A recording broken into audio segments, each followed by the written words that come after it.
We opened up the shelter prior to the storm hitting. No, where I found my purse.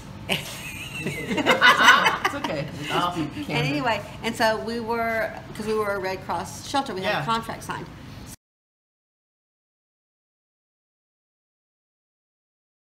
So we opened up prior to the storm so we would be ready for everything.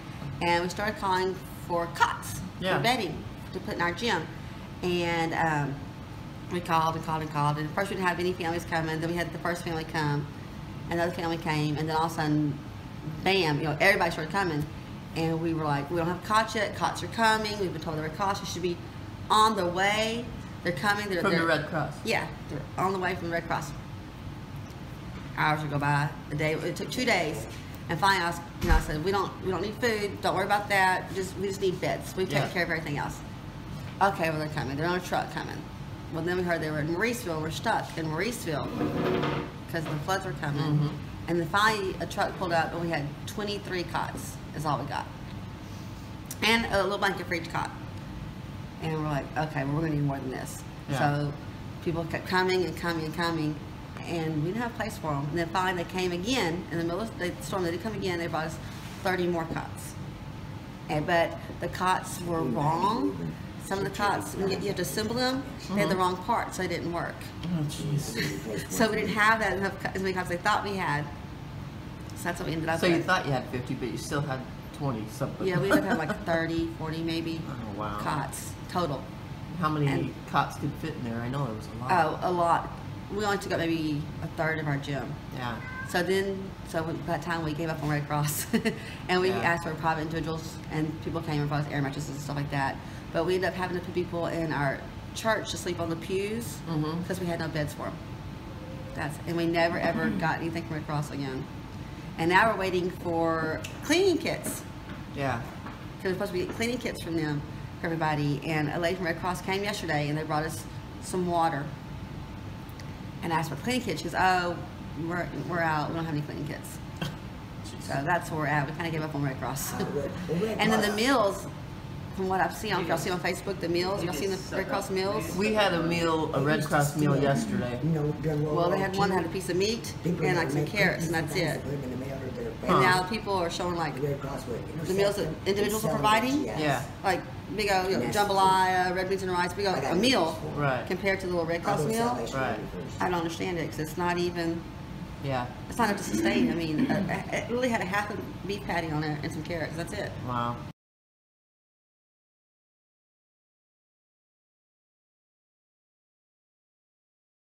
I will say that the Red Cross, to be fair, and not that I'm a huge fan of the Red Cross by any means, because I've seen a lot of dysfunction, but I will say that the meal we had yesterday was good. It was a hamburger. Yeah, there was a hamburger, there was peaches and green beans and stuff. Oh, wow. Green beans were, well, they were canned green beans. Hey, it's for the masses. They are what they are, but... But I will say this, though. They parked their van out in front of that Baptist church. Oh, this one here? Uh-huh. But the congregation at Baptist church is busting butts. I mean, with that forklift, I unloaded probably 25 pallets from a semi, right? And I'm trucking them from where I dropped them off over to the church, and they just had people coming in and out, busting those pallets and taking them into the church, right? So then I go around the front, and they got people out in front of their church loading bags into people's cars, and then there's the Red Cross has got their van parked right out here. Getting all ready for it. Right, handing out food, and then so what it looks like is that all this relief is coming from, but all they're doing is handing out boxes of food. I did hear that that they're putting the Red Cross vans for not publicity shots, but like where the news cameras and stuff are. No, that's exactly what it is. So that you see it, but it's not So you don't really. get It's more misrepresentation of what's going on. Misrepresentation. They positioned that truck yesterday, and it just looks like the Red Cross is just like handing out all this stuff, and no. It's all individuals. The big truck that we got yesterday was cleaning supplies. Came from an oil company that sent it to us. So it's individuals that are stepping up and doing everything, which is great, Yeah, the guy that showed up at the Baptist church yesterday was a long haul truck driver. He volunteered his truck. He just called a bunch of people he knew and says, look, put it up on his Facebook. He says, look, you guys will fill this truck. I'll donate my truck and my time and drive it up there if you guys will buy my gas. And they did. It was full. Yeah. It was full of water and It was crazy. all kinds of stuff. We've had people come from Tennessee, from Alabama. They're showing up just trucks, Yeah. just individuals.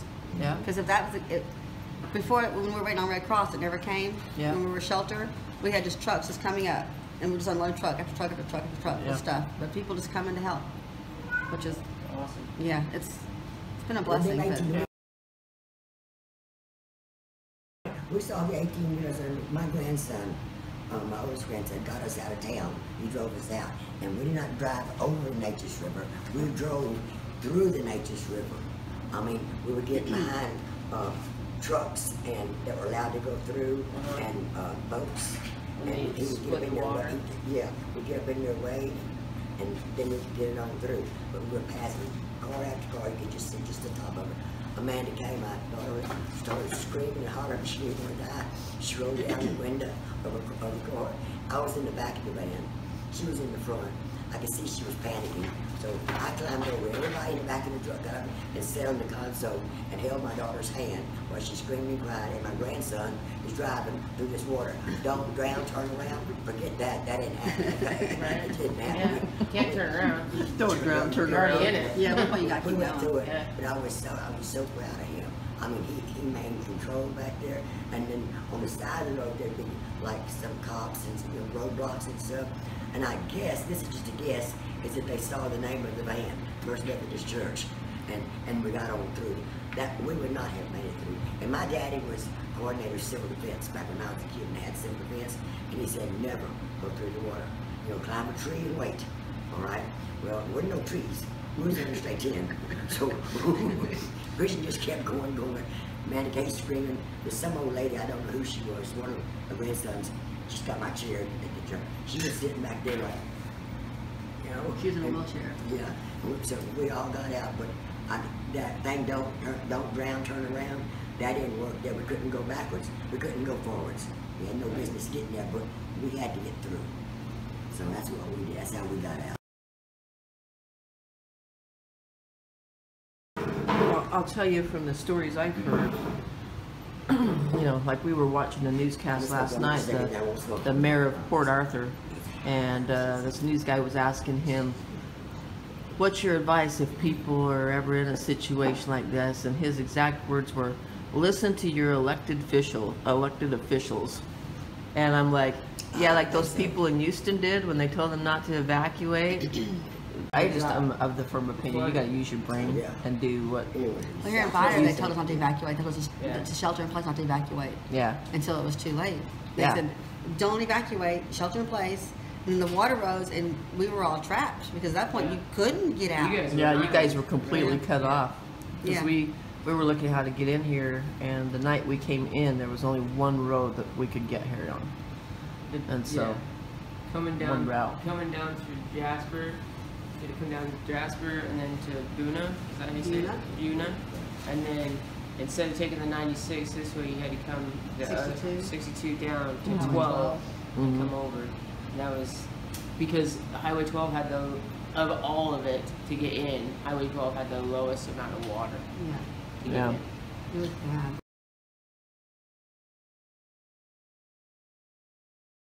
So what happened after you had all these people sleeping on church benches and We lost power. yeah, Then we, at one point, we got so full that we couldn't take anybody else in, and it broke my heart. We had buses coming because at that point families. they had just people in boats were rescuing, just the average Joe was rescuing Right. people, and they just knew that we were the only shelter at that point.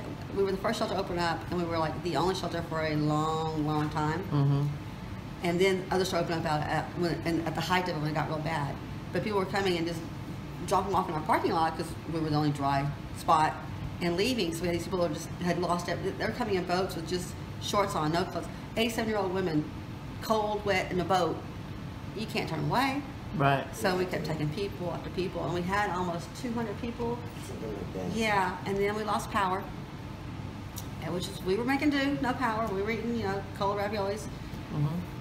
And then but our food was running out, no power. Then we lost water, and then the sewage started backing up.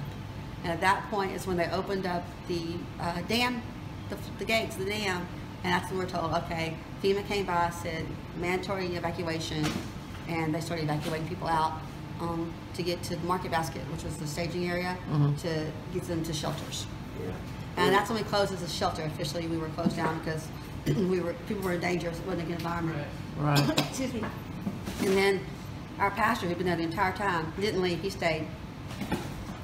And that's when we switched from a shelter to a distribution center. So when people started coming back, we were now giving out food, clothing, toiletries, baby items. We got FEMA over there, so that's what we're doing now. Yeah. So Right. that's where we're at. There's just Right. one of them. That's right there Yeah. behind you. And cleaning supplies. So, what would be your message to people as far as being prepared? Well, if you know that you're gonna, where you live is a low-lying area, don't wait for the official word to leave. Yeah. Use your common sense and get out. Even I'd rather be a false alarm. You get to come home Yeah. rather than get trapped again like everybody did. Yeah. That's what I would say. Yeah. And if you do decide to stay, make sure you have enough food. You know, be Right. prepared basically Right. for anything. When they came up and said that they were fixing to bus everybody to Lake Charles, I went straight to the pastor's. I was in his face. I said, Pastor, I'm not going on the bus to Lake Charles. Yeah. And put in their event center because Right. first thing that flashed through my mind was Katrina Yep. and all them people in that shelter. Yeah. You know, so that's when my grandson got the thing and got us out of here. Gotta have your own plan. Yeah. I agree. Also, don't depend, I hate to say this, but don't depend on the government agencies to save you. Yep. Have a network ready to go so that when something happens like that, as a community, you can take care of yourselves. Right. Because we'd still be waiting for a lot of stuff if we waited for them. I hate to say, but you know, it's, Yeah. No. Yeah. You hate to say it. You know. You don't want to. yeah. Especially in your position, you don't want to offend FEMA at this point, but I didn't mean that, FEMA. trust me, they can't find their backside with two Yeah, hands but anyway, so they probably won't find you on YouTube. We were told that Red Cross was coming. We were told the Marines were coming. We were told, you know, if we had waited, we had a room set aside for the Marines to live in. That's when we got there. And we're like, they're not coming. Yeah. Yeah. So, yeah. And then they had air conditioning with a. Yeah, they the brought National Guard. that was my favorite part. They brought you a generator that run on diesel and didn't bring enough diesel fuel to run it. That was perfect. That's what my sister lives in Houston. What she was saying was that they told us to go fill up our cars with gas, so I did. Now I'm sitting in the driveway, water coming up, and they're going for gas.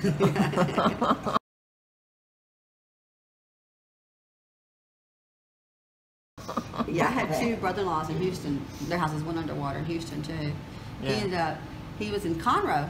I don't know about Conroe, it's Lake Conroe. And they opened up some flood up there. In his house, he got out in a truck, him, his wife, and two kids. And they tried to make it out. They ended up staying 15 hours in a car wash parking lot because they couldn't get, there was no, and 15 hours because it got dark.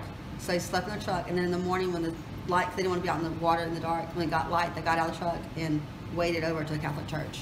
Oh wow. And my other brother-in-law was over in another part of Houston that has like a reservoir Yeah. for the flood thing.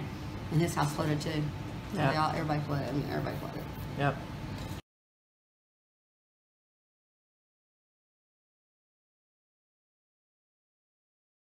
Well, based on what we've seen, the people that are doing the most good are just people.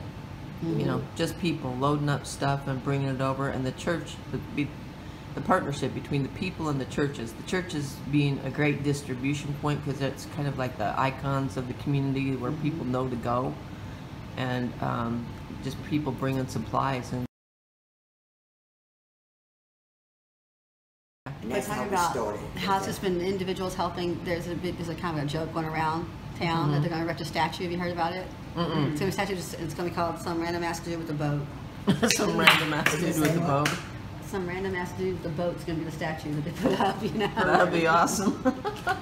That's totally interesting. That's who saved her. Even in Houston, I mean, the Cajun Navy's great. They came Yep. in and helped too. They did. But it was basically just everybody, just Yep. boats. Everybody had a boat or a jet. Well, the thing about the Cajun Navy that I've found out is it's very loosely organized, and near as I can tell, maybe somebody from the Cajun Navy can correct me, but it looked to me like if you wanted to join the Cajun Navy, you called them up and said, Say that you're in Cajun Navy. I got a boat, and they would give you a boat registration number, and then they would tell you where to go. Yeah. And so, So I think that works sometimes best. Loosely organized works better than really organized because Yeah. not as much red tape and having to get this contract signed and find this, and, you know. yeah, Well, when yeah. they was talking about Lake Charles, I saw, going there. I was talking with the Cajun Navy, and he said, "Ma'am, we're leaving. We're getting out of here." And I said, "Okay." I got this far from the pastor, so he heard it all. And he said, "And you need to leave too. There's fixing to be 8 foot of water smashed through this parking lot." Yeah. We didn't get it. Well, Get water. the water didn't smash through. That was Yeah. didn't happen that way. But he knew that what he was trying to say. They was fixing to open the dams. Yep. But the dams did not break, okay? No, we They know did the that. close down, and the hydraulic system, one of them wouldn't shut down. Yeah, the Right. door That shut. was the problem. That was Right. a mechanical problem with the dam. Yep. Why that happened. Yeah.